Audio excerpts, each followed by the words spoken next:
Saludos a todos y bienvenidos a este apasionante viaje a través de la historia del cristianismo. Es un verdadero honor iniciar este recorrido en el que exploraremos los momentos cruciales, las figuras destacadas y las transformaciones que han marcado esta fe a lo largo de los siglos. Estoy encantado de tenerlos a bordo mientras nos sumergimos en esta fascinante travesía de conocimiento y reflexión.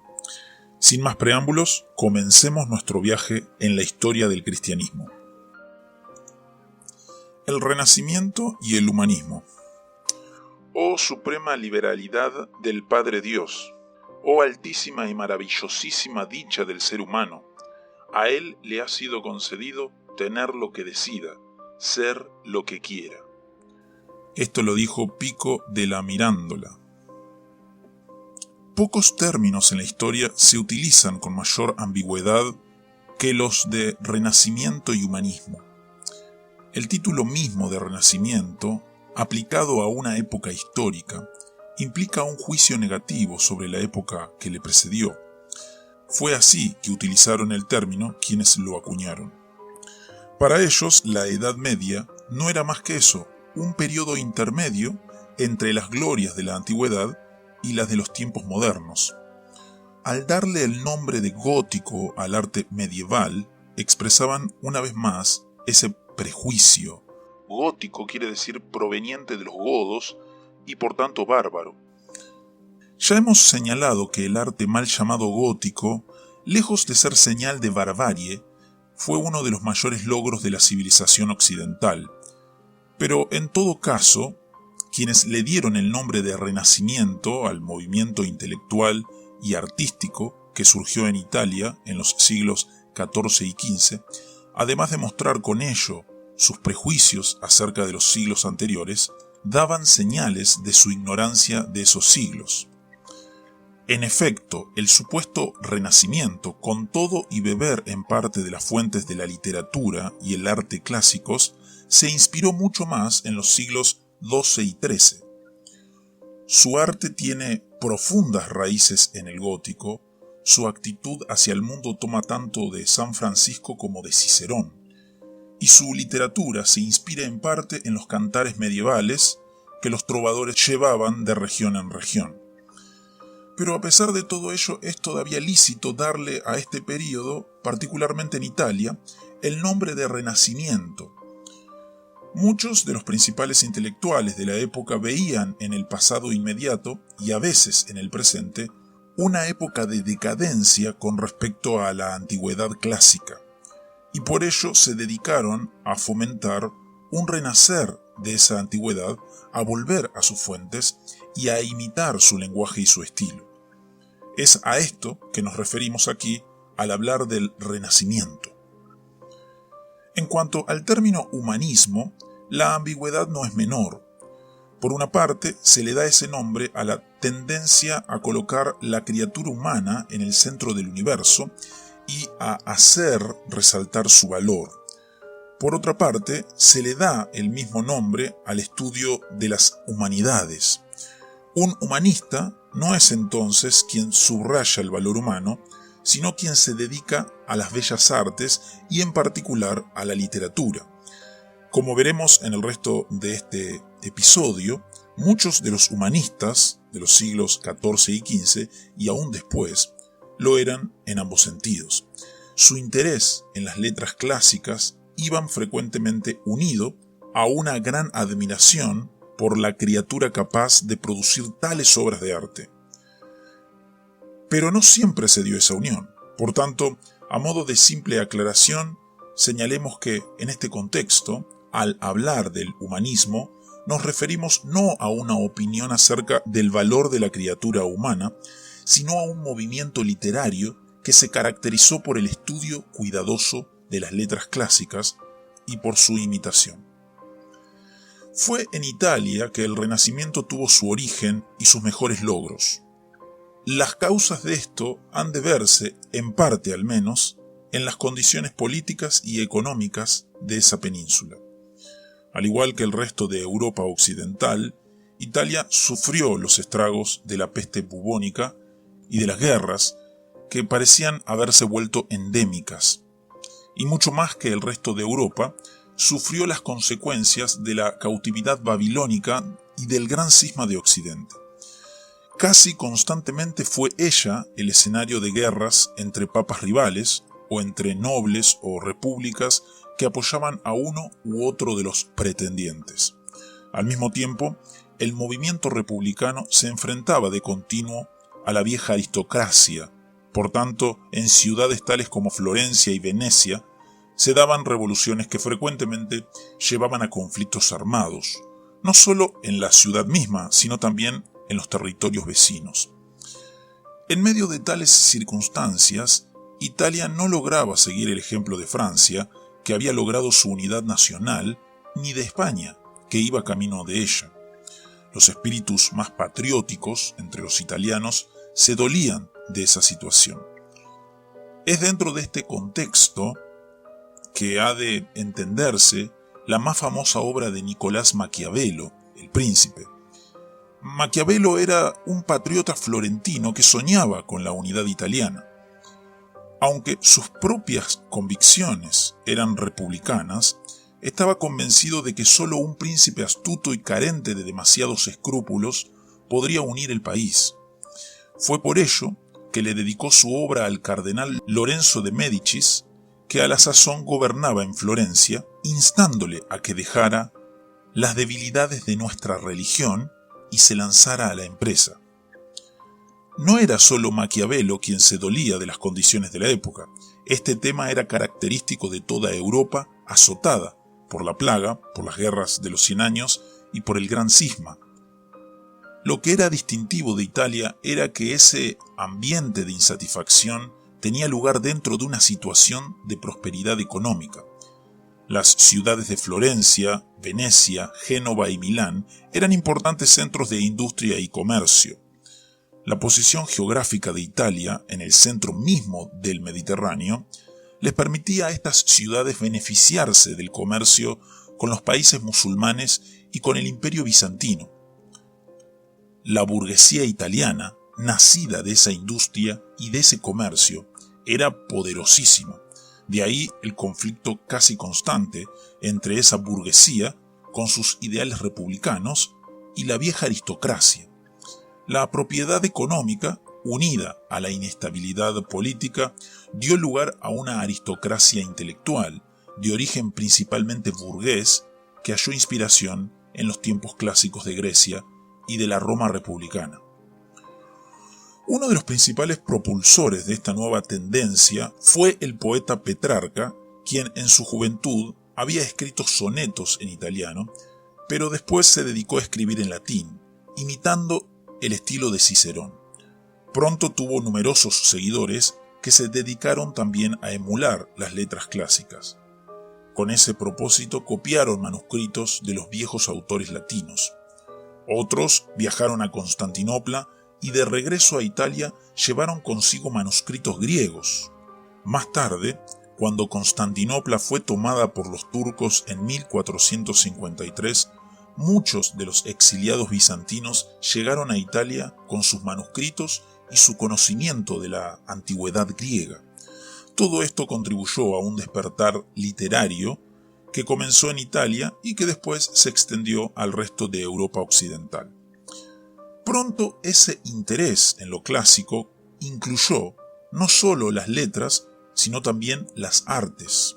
Los pintores, escultores y arquitectos fueron a buscar su inspiración no en el arte cristiano de los siglos inmediatamente anteriores, sino en el pagano de la antigüedad. Naturalmente, aun cuando pretendieron desentenderse de su herencia directa, no lo lograron del todo, y por tanto buena parte del arte del Renacimiento tiene sus raíces en el gótico. Pero el ideal de muchos de los artistas italianos de la época era redescubrir los cánones de belleza de la antigüedad y plasmarlos en sus obras. Todo este interés en la antigüedad clásica coincidió con la invención de la imprenta, que a su vez hizo un impacto profundo en la humanidad, pero no ha de pensarse que esto hizo de las letras renacentistas un movimiento popular.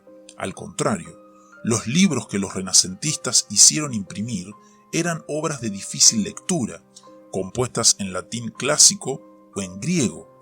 Lo que es más, el arte tipográfico de la época hizo todo lo posible por imitar los manuscritos que se imprimían. Las muchas abreviaturas, harto difíciles de entender, que los copistas utilizaban para facilitar su trabajo, continuaron usándose en los libros impresos. Para los humanistas, la imprenta era un magnífico medio para comunicarse entre sí o para duplicar las obras de la antigüedad, pero no para difundir sus ideas entre el pueblo. Esas ideas continuaron siendo posesión exclusiva de la aristocracia intelectual. Aparte del caso de Savonarola, no fue hasta tiempos de la Reforma Protestante que la imprenta comenzó a utilizarse como un medio de comunicación con las masas para la divulgación de ideas teológicas y filosóficas. Pero a pesar de ella, la imprenta hizo un impacto notable en las letras renacentistas. En primer lugar, los libros se hicieron relativamente más accesibles. Cuando solo había manuscritos, y aún por varias décadas después de la invención de la imprenta, los libros eran tan costosos que en muchas bibliotecas estaban atados a los estantes con cadenas. Un erudito de medianos recursos apenas podía poseer unos pocos, pero ahora, con la invención de la imprenta, fue posible comenzar a reproducir en mayores cantidades algunos de los libros más preciados de la antigüedad. Esto, a su vez, les hizo ver a los humanistas hasta qué punto los errores de los copistas se habían introducido en una obra. Si un humanista, por ejemplo, tomaba un libro impreso en otra ciudad a base de un manuscrito, pronto encontraba divergencias entre ese libro y otro manuscrito de la misma obra. Aunque en los siglos anteriores los estudiosos conocían algo de esta situación, fue la invención de la imprenta lo que la hizo más palpable. Ahora bien, la imprenta misma ofrecía un medio de ponerle remedio, siquiera parcial, a esa situación. Ahora era posible producir varios centenares de ejemplares de un libro idénticos entre sí. Ya no era necesario confiar la reproducción de obras literarias a una multitud de copistas con el riesgo de que cada uno de ellos introdujera en ellas nuevos errores. Si un erudito se dedicaba a la ardua tarea de comparar varios manuscritos de un mismo libro y tratar de llegar a un texto fiel al original, su obra podía culminar en una edición impresa sin más errores que los que el erudito mismo hubiera dejado pasar. Surgió así la crítica textual, cuyo propósito es no criticar los textos, como podría suponerse, sino aplicar todos los recursos de la crítica histórica para llegar de nuevo al texto original de una obra. Todo esto dio lugar a una desconfianza en los legados de la tradición inmediata. Si los manuscritos no eran totalmente fidedignos, ¿no era también posible que algunas de esas obras fuesen completamente falsas, producto de la imaginación de algún siglo posterior? Pronto, algunos de los documentos más representados en la Edad Media fueron declarados espurios. Uno de los casos más notables fue el de la donación de Constantino, en el que el famoso emperador le concedía al Papa jurisdicción sobre el Occidente. El erudito Lorenzo Valla se dedicó a estudiar este documento y llegó a la conclusión de que era falso, pues diversas razones de estilo, vocabulario, etc., hacían imposible fecharlo en el siglo IV. De igual modo, Valla atacó la leyenda según la cual el credo fue compuesto por los apóstoles, antes de separarse para partir cada cual en su propia misión. Todo esto no tuvo de inmediato grandes consecuencias para la vida de la Iglesia. El propio Valla sirvió como secretario del Papa sin que sus estudios y sus conclusiones le causaran mayores problemas. Ello se debió a que, como hemos dicho, toda esa actividad literaria se limitó a una aristocracia intelectual que tendía a despreciar las masas y que no tenía gran interés en divulgar los resultados de sus investigaciones. Pero, a pesar del poco impacto que produjo de inmediato, este despertar literario contribuyó junto al misticismo y a la devoción moderna, a marcar el fin de la época en que el escolasticismo dominaba la vida intelectual. Aunque ha sido costumbre de historiadores prejuiciados pintar la Edad Media con colores sombríos, para así hacer resaltar más las glorias de lo moderno, el hecho es que hubo en la Edad Media, junto a los ascetas que despreciaban el mundo presente en ansias del venidero, otra corriente que se gloriaba en las maravillas de la creación. Esto puede verse en el naturalismo de San Francisco, cantándoles a las aves, al agua, a los astros y hasta a la muerte. Su canto no era de negación del mundo, sino de afirmación del mismo. Para él y para quienes siguieron su inspiración, el mundo venidero era glorioso, no porque contrastara con el presente, sino porque lo superaba. Si este mundo es bello y digno de admiración, ¿cuánto más no lo será el otro que el creador de ambos nos tiene prometido? En las catedrales góticas los escultores se regocijaron esculpiendo escenas de la naturaleza, reales o imaginarias. Allí aparecen, entre frondosas vides, 1000 avecillas, caracoles y camaleones que dan testimonio del mismo Creador universal a quien cantaba San Francisco. Luego, no es cierto que el Renacimiento haya descubierto la belleza de la creación, supuestamente olvidada por el medioevo. Lo que sí es cierto es que, inspirado en parte por el arte clásico, el arte renacentista le prestó más atención a la belleza y perfección del cuerpo humano. Italia gozaba de riquezas exuberantes. En sus principales ciudades había dinero para construir grandes edificios y para juntar en ellos todos los recursos artísticos imaginables. Los nobles y los grandes burgueses tenían medios para sufragar los gastos de un arte dedicado, no a las glorias del cielo, sino a la del mecenas que costeaba la empresa artística. Por tanto, el arte, hasta entonces dedicado casi exclusivamente a la enseñanza religiosa y a la gloria de Dios, se ocupó ahora del esplendor humano. En los modelos clásicos de Grecia y Roma se ponía de manifiesto una admiración hacia la criatura humana que buena parte del arte medieval había olvidado y que ahora los pintores y escultores del Renacimiento plasmaron en piedra y pintura. El Adán que Miguel Ángel pintó en el techo de la Capilla Sixtina, que del dedo de Dios recibe poder para señorear sobre la creación, es muy distinto del Adán endeble de los manuscritos medievales. En él se concreta la visión renacentista del ser humano, nacido para crear, para gobernar, para implantar su huella en el mundo que lo rodea. La misma visión toma carne y hueso en la persona de Leonardo da Vinci. Hubo pocas actividades humanas en las que este genio del Renacimiento no interviniera y tratara de mostrar su maestría. Aunque la posteridad lo conoce mayormente como pintor, Leonardo les prestó gran atención a la ingeniería, la arquitectura, la orfebrería, la balística y la anatomía. Su ambición era ser el hombre universal que constituía el ideal de la época. Sus grandes proyectos de canalización fluvial, máquinas militares y aparatos de vuelo nunca se llevaron a la realidad. Muchas de sus esculturas y pinturas quedaron inconclusas o no pasaron de bocetos que se conservan hasta el día de hoy como valiosas piezas.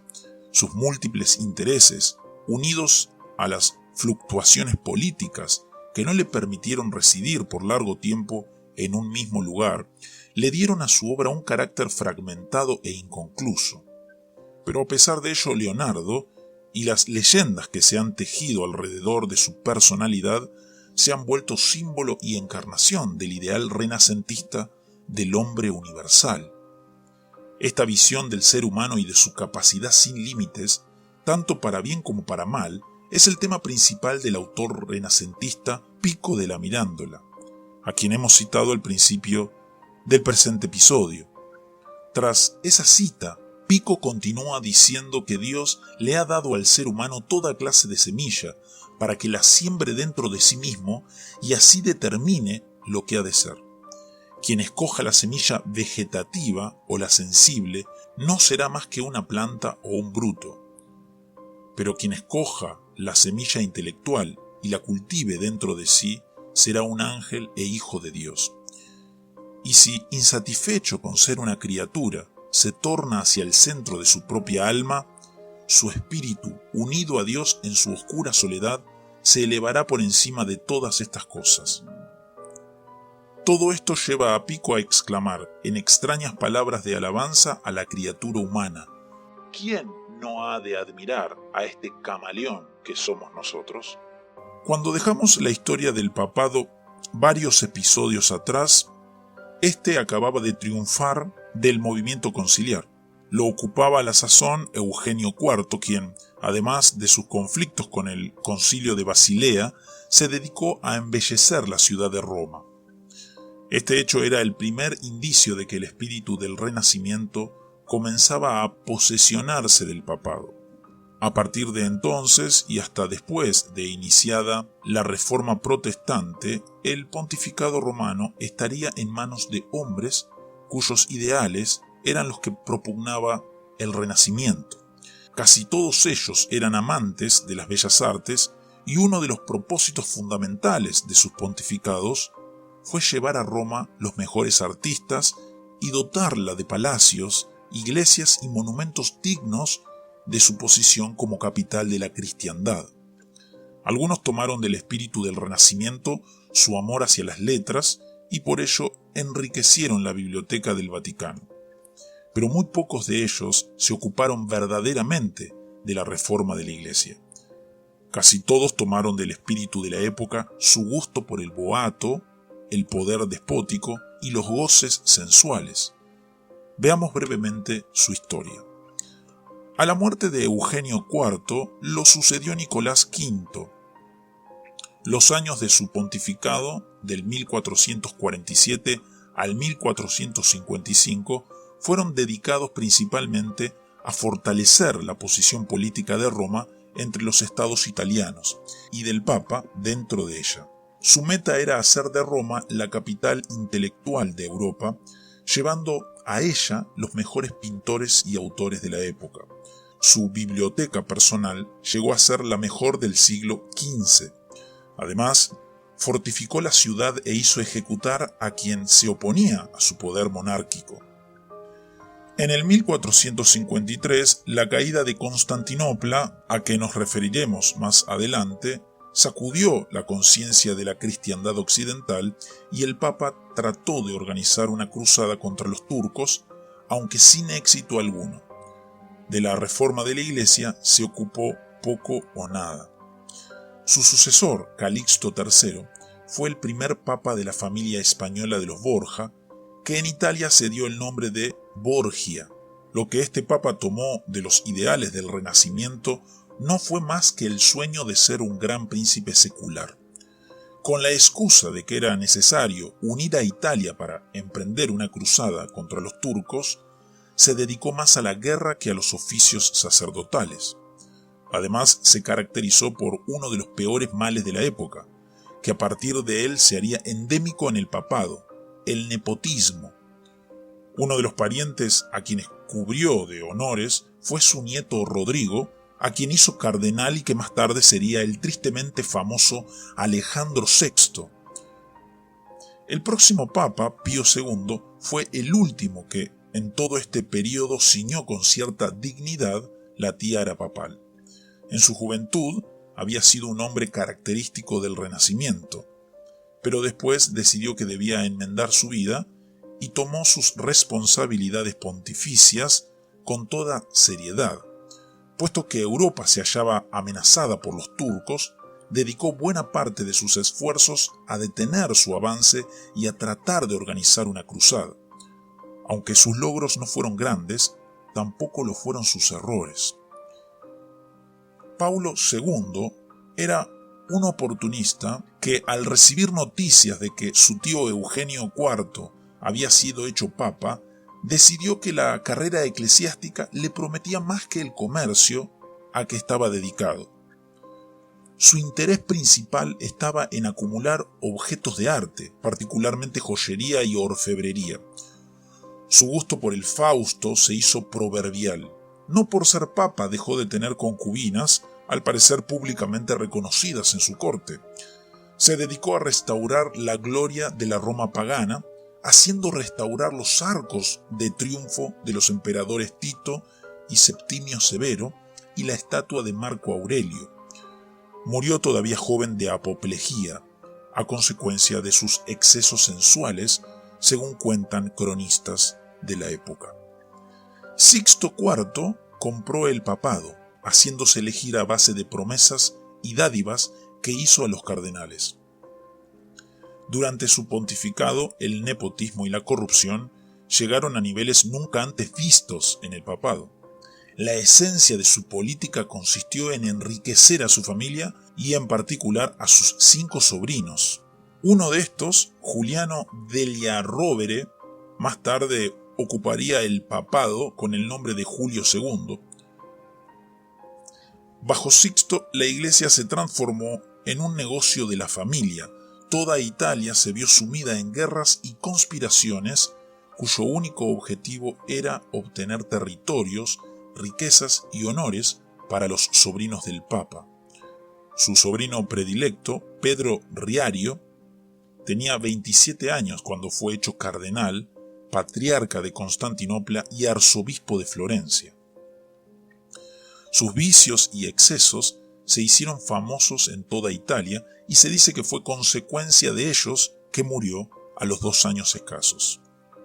Otro de ellos, Jerónimo Riario, urdió una trampa en la que uno de los Médicis fue asesinado ante el altar, mientras oía misa por un sacerdote. Cuando los familiares y amigos del difunto se vengaron ahorcando al sacerdote asesino, el Papa excomulgó a toda la ciudad de Florencia por haber violado la persona sagrada de un sacerdote y le declaró la guerra. Para sostener esta política y el boato de sus sobrinos, impuso en todos los territorios papales un monopolio sobre el trigo. El mejor grano se vendía para llenar las arcas papales y al pueblo solo se le daba pan de malísima calidad. Pero a pesar de todo esto, la posteridad conoce a Sixto IV como el mecenas que hizo construir la Capilla Sixtina, llamada así en su honor. Inocencio VIII resultó electo después de haber jurado por lo más sagrado que respetaría los derechos de los demás cardenales, que no nombraría a más de uno de su propia familia y que pondría en orden la sede romana. Pero tan pronto como se vio en posesión de la tiara, declaró que el poder del Papa era supremo y que por tanto no tenía que sujetarse a promesa alguna, sobre todo si había sido obtenida mediante presión. Fue el primer Papa en reconocer públicamente a sus varios hijos ilegítimos, a quienes colmó de honores y riquezas. La venta de indulgencias se volvió un negocio inverecundo bajo la administración y al servicio de uno de los hijos del Papa. En 1484, Inocencio pretendió librar la cristiandad de brujas mediante una bula cuyo resultado fue la muerte de centenares de mujeres cuyo único crimen era el ser impopulares o quizá algo excéntricas. Esta fue la única medida de este pontífice que, siquiera remotamente, podría verse como un intento de reformar la vida religiosa. Rodrigo Borja compró entonces a los cardenales y fue electo papa bajo el nombre de Alejandro VI. Con él, el papado llegó a la cima de su corrupción. Alejandro era un hombre fuerte e implacable que practicaba públicamente todos los pecados capitales excepto la gula, pues era de apetito escaso.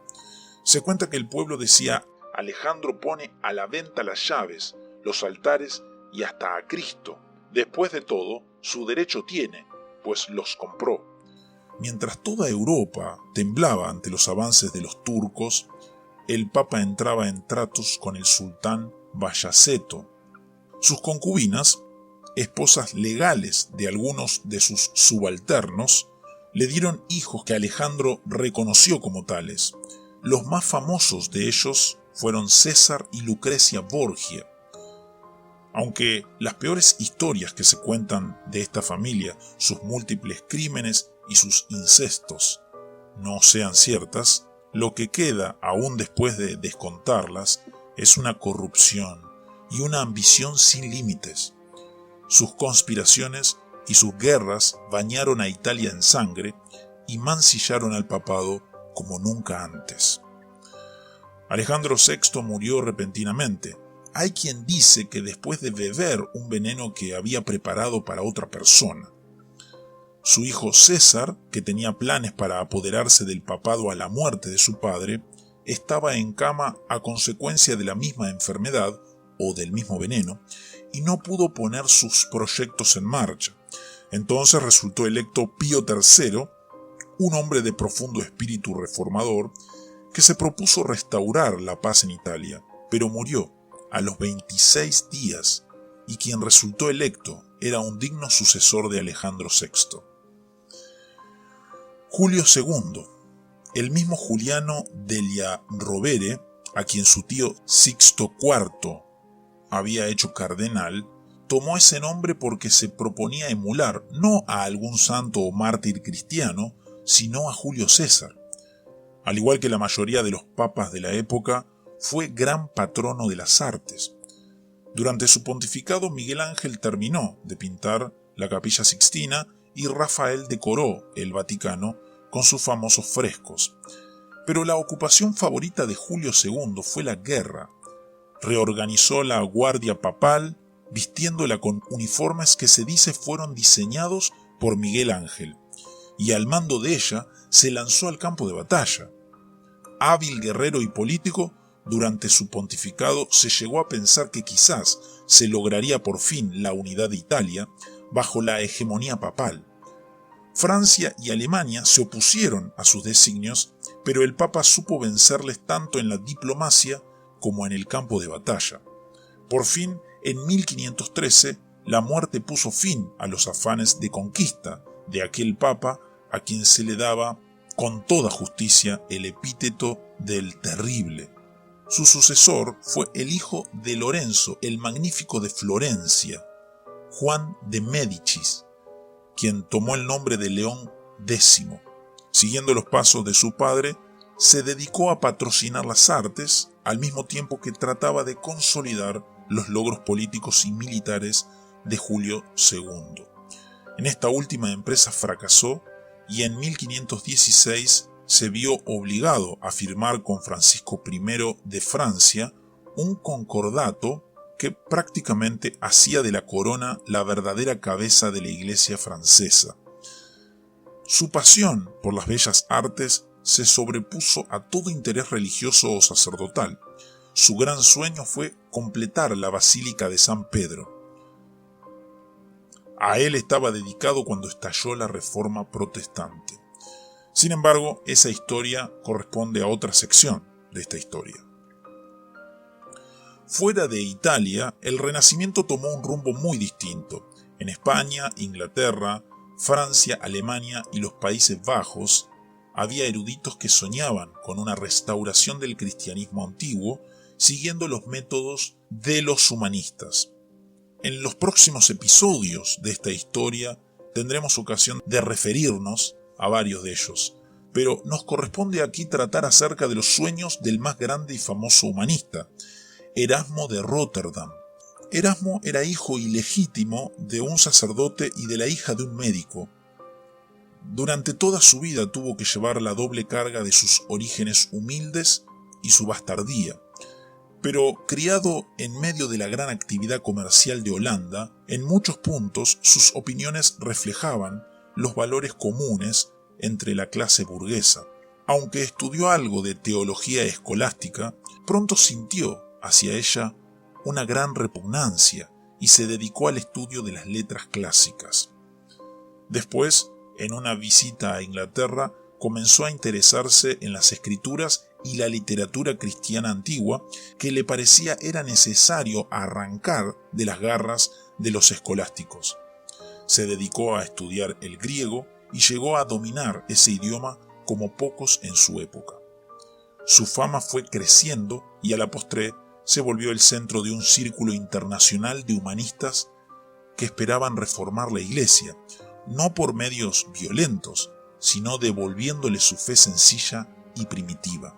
El modo en que Erasmo entendía esa fe era característico de su espíritu humanista, unido a la devoción moderna, cuyo influjo había recibido cuando estudió de joven con los hermanos de la vida común.